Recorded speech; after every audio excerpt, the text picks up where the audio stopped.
હું છું શિવાની મોડર્ન અને તમે સાંભળી રહ્યા છો શુક્ર ભાઈબંધ.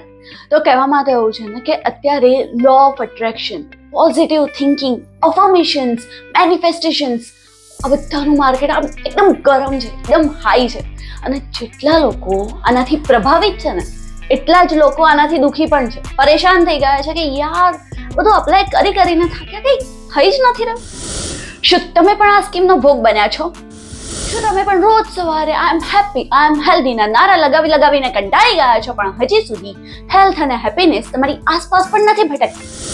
શું તમે પણ રોજ તમારા ડ્રીમ હોમને મેનિફેસ્ટ કરો છો, પણ હજી સુધી એ ડ્રીમ હોમ ખરીદવાની વાત તો દૂર, એની પહેલી ઈંટ ખરીદવા જેટલા રૂપિયા પણ ભેગા નથી કરી શક્યા? ચાલો આ વિડીયોમાં સાથે મળીને શોધીએ લો ઓફ અટ્રેક્શન, અફર્મેશન્સ, મેનિફેસ્ટેશનના ફેલિયર માટે કબ, ક્યું, કેસે. ઓલ્સો છેલ્લે જતા હું તમને એક સક્સેસની એવી ગુરુ ચાવી આપીશ જે 100% ગેરંટેડ છે, સદીઓથી ટ્રાઈડ એન્ડ ટેસ્ટેડ છે, એન્ડ આઈ એમ શ્યોર જો તમારા જીવનમાં તમે એ ફોર્મ્યુલાનો ઉપયોગ કરશો તો સક્સેસ 100% ગેરંટેડ છે. અત્યારના સક્સેસ ગુરુઝ જે આમ બહુ બૂમો પાડીને એક મંત્ર વેચી રહ્યા છે, સક્સેસ મંત્ર વેચી રહ્યા છે, એ છે લો ઓફ અટ્રેક્શન. એટલે તમે તમારા જીવનમાં એ દરેક ઘટનાને આકર્ષિત કરો છો જેના વિશે તમે વિચારો છો. આમાં ટ્વિસ્ટ એ છે કે તમે તમારા જીવનમાં દરેક ઘટનાને આકર્ષિત કરો છો જેના વિશે તમે વિચારો છો, regardless of how you feel about it.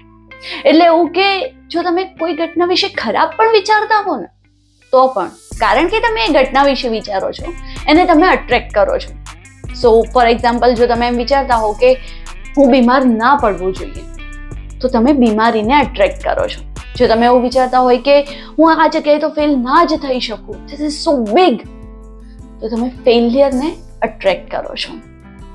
અને એટલે જ ઘણી બધી વખત આપણા આમ જે સૌથી મોટા ડર હોય ને કે યાર આ તો ના જ થવું જોઈએ, એ જ થાય, કારણ કે તમે એ જ ઘટનાને આકર્ષિત કરી છે તમારા જીવનમાં. Regardless of how you feel about it, you are attracting that situation. Got it?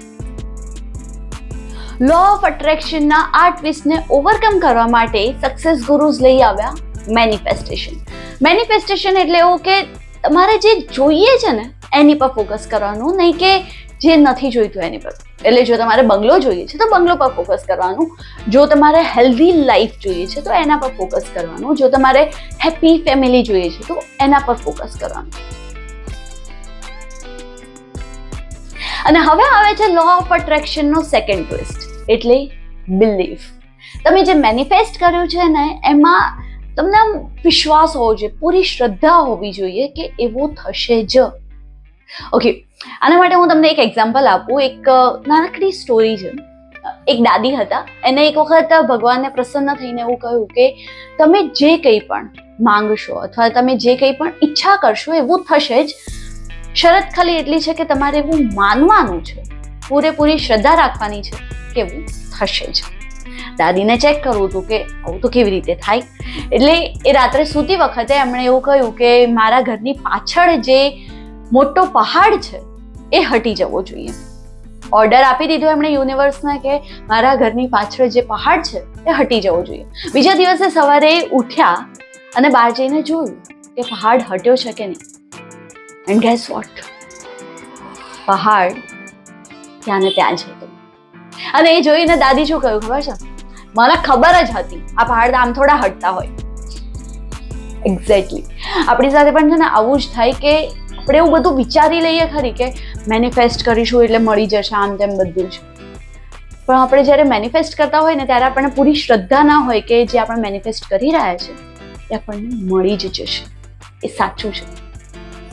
અને આ વસ્તુને ઓવરકમ કરવા માટે સક્સેસ ગુરુઝ એક બીજું તિકડમ લઈ આવ્યા, દેટ ઇઝ અફર્મેશન્સ. એટલે તમારે આમ રોજ સવારે ઉઠીને મિરર સામે જઈને કે નોટમાં લખીને એવું કરવાનું કે મને આ વસ્તુ મળી ગઈ છે. એવું ધીરે ધીરે કરીને તમારા સબકોન્શિયસ માઇન્ડમાં ફિટ કરવાનું કે તમારે જે વસ્તુ જોઈએ છે એ વસ્તુ તમને મળી ગઈ છે. વેલ, મને છે ને આનાથી થોડી નાનકડી આમ કહેવાય ને કે ડિસઅગ્રીમેન્ટ છે કે આવું ના કરવું જોઈએ. કારણ કે જો તમે હેલ્ધી નથી ત્યારે એવું માની લેશો કે તમે હેલ્ધી છો, તો તમે હેલ્ધી થવા માટે એની મહેનત નહીં કરો ને. જ્યારે તમે સક્સેસફુલ નથી ત્યારે એવું માની લેશો કે હું સક્સેસફુલ છું, તો તમે એના માટેની મહેનત નહીં કરો. હવે તમને ખબર પડી ગઈ હશે કે લો ઓફ અટ્રેક્શન કેવી રીતે કામ કરે છે, અથવા ઇન સમ કેસીસ આપણે જેવી રીતે ઈચ્છીએ એવી રીતે કામ કેમ નથી કરતું. Now let me tell you a story of mountain man, જેણે ખરેખરમાં પર્વત સાથે બાથ ભીડી લીધી હતી. સો જો તમે મૂવી જોઈ હશે માંજી ધ માઉન્ટેન મેન, તો તમને ખબર હશે કે દશરથ માંજી કરીને એક વ્યક્તિ હતો જે ગહેલોરા ગામનો હતો, અને એ ગામ આખું પર્વતોથી ઘેરાયેલું હતું. એટલે જો બહારની દુનિયા સાથે કોઈ પણ કોન્ટેક્ટ કરવો હોય તો એમને આખો પર્વત ચડવો પડે, ઉતરવો પડે, અને પછી એ લોકો બહારની દુનિયામાં જઈ શકે. વેલ, આના જ કારણે એક વખત જ્યારે એની વાઈફ બીમાર હતી ત્યારે પર્વત ચડતા ચડતા એનું મૃત્યુ થઈ ગયું. અને એ વખતે દશરથ માંજીએ એવું ડિસાઈડ કરી લીધું કે કંઈ પણ થાય, મારે આ ગામથી સામે સુધી જ્યાં હોસ્પિટલ છે ત્યાંના ગામ સુધી એક ટનલ બનાવવી છે. અને એના પછી એની પાસે કંઈ બહુ મોટા સાધનો હતા નહીં, બહુ ગરીબ માણસ હતો, અને એની પાસે હતું ખાલી એક હથોડો અને છીણી.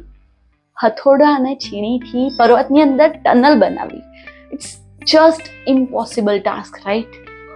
પણ એણે લગભગ 22 વર્ષની સતત એકધારી મહેનત પછી છેવટે 110 મીટર લાંબી, 9.1 મીટર પહોળી અને 7.1 મીટર ઊંડી ટનલ બનાવી દીધી. This is how law of cause work, કર્મનો સિદ્ધાંત. જ્યારે જેને તમે કોઈ કામ કરો ને તો તમને એનું ફળ મળે ને મળે જ, ચાહે કેટલું લેટ મળે પણ મળે તો ખરી જ. એણે સતત 22 વર્ષ સુધી કામ કર્યું. Like he must be insane, right? પણ એણે ફાઇનલી એનો ગોલ પૂરો કર્યો. And that's how law of cause work. અને આ જ છે સક્સેસની ગુરુ ચાવી, જે સદીઓથી ચાલતી આવે છે, જે સદીઓથી ટ્રાઈડ એન્ડ ટેસ્ટેડ છે. સો મને તો એવું લાગે છે કે આ બધા જ સો કોલ્ડ સક્સેસ ગુરુઝની વાતોમાં આવીને કલાકોના કલાકો તમારા મેનિફેસ્ટમાં બગાડવા એના કરતાં મારું તો કહેવું છે કે દિલ દઈને તમારું કામ કરશો ને તો આપોઆપ તમે બિલીફ સિસ્ટમમાં આવી જશો કે તમને જે જોઈએ છે એ મળશે જ. અને એના પછી તમે એ વસ્તુને અટ્રેક્ટ પણ કરી લેશો and finally you will get success. Because તમે કોઈ પણ સક્સેસફુલ માણસને જોઈ લો, જ્યારે તમે એને પૂછશો કે તમે આટલા સક્સેસફુલ કેવી રીતે થયા, તો એ પોતાની સક્સેસ જર્નીમાં ક્યાંય એવું નહીં કહે કે હું રોજ સવારે ઉઠીને છે ને 10 મિનિટ વિચારતો હતો કે હું આટલું સક્સેસફુલ થઈશ. નો, I will tell you how hard he had worked to get that success, to achieve that goal, to achieve that dream. And that is the only key to success. Work for your dreams.